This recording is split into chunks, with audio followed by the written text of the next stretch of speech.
দুপুরের রান্না বান্নার দায়িত্ব পড়েছে আমার উপর। সকালবেলা আমার মেঝো বোন রুটি বানিয়েছে, আর এখন হচ্ছে আমি দুপুরবেলা রান্না করব।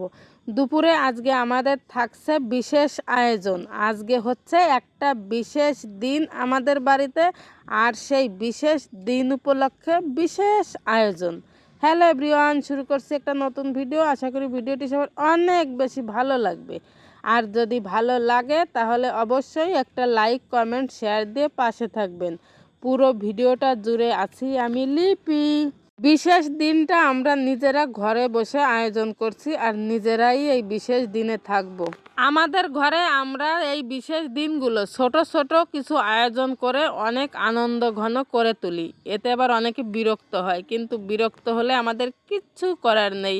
মশলা বাটছিলাম, হঠাৎ দেখি আমার মার ঘরে আদা নেই, তো এইখানে হচ্ছে আদা লাগিয়েছিলাম, সেইখান থেকে কিছুটা আদা তুলে আমি হচ্ছে এখন ব্লেন্ড করব।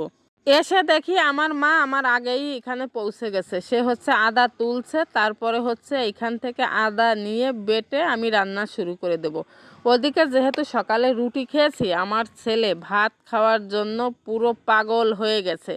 আর যেহেতু দেখেছে একটু ভালো মন্দ রান্না বান্না হচ্ছে, তার কারণে আরও বেশি ব্যস্ত হয়ে পড়েছে। যার জন্য আমাদের বাড়িতে আজকের এই আয়োজন। আজকে তার পছন্দেরই আমি বিরিয়ানি রান্না করব। আমার ছোট বোন আমার হাতের বিরিয়ানিটা অনেক বেশি পছন্দ করে, আর আমি আজকে হচ্ছে বিরিয়ানিতে প্রথম আলু দিচ্ছি।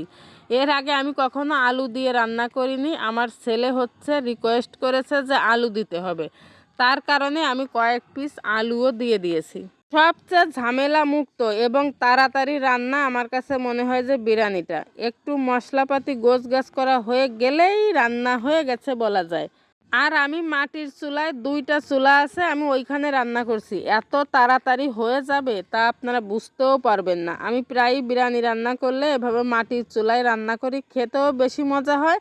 আর দুইটা চুলা যেহেতু অনেক তাড়াতাড়িও হয়ে যায়। আর এক চুলায় আমি ডাল তুলে দিয়েছি। ডাল হলে আমাদের বাড়ির সবাই আরও বেশি মজা করে খেতে পারবে, তার কারণে। আসলে এক একজনের বাড়ি এক এক রকমের খাবারের এক এক রকমের চাহিদা। তো যাই হোক, এপাশে বিরিয়ানিটা যেহেতু আমি দমে দিয়েছি, আগুন তো আর জ্বালানোই যাবে না, তার কারণে ডালটা আমি এখান থেকে তুলে নিয়ে গ্যাসে দিয়ে দেব। তারপর এই যে আমার রান্না বান্না শেষ, সবার খাওয়া দাওয়া হয়ে গেছে, আর আমি বাইরে অন্য একটা কাজে গিয়েছিলাম, তার কারণে আমি সবার সঙ্গে বসে খেতে পারিনি। আর পরবর্তী ভিডিওতে অবশ্যই আপনাদের সঙ্গে শেয়ার করব কি উপলক্ষে আমাদের বাড়িতে আজকে এত ভালো মন্দ রান্না বান্না হলো। সেই পর্যন্ত আপনারা আমার জন্য অপেক্ষা করবেন। অবশ্যই দেখা হবে পরবর্তী ভিডিওতে আমার সেই বিশেষ আয়োজনটা কি ছিল। সবাই অনেক বেশি ভালো থাকবেন, আর আমার জন্য অনেক অনেক আশীর্বাদ করবেন। ধন্যবাদ, টাটা, বাই বাই।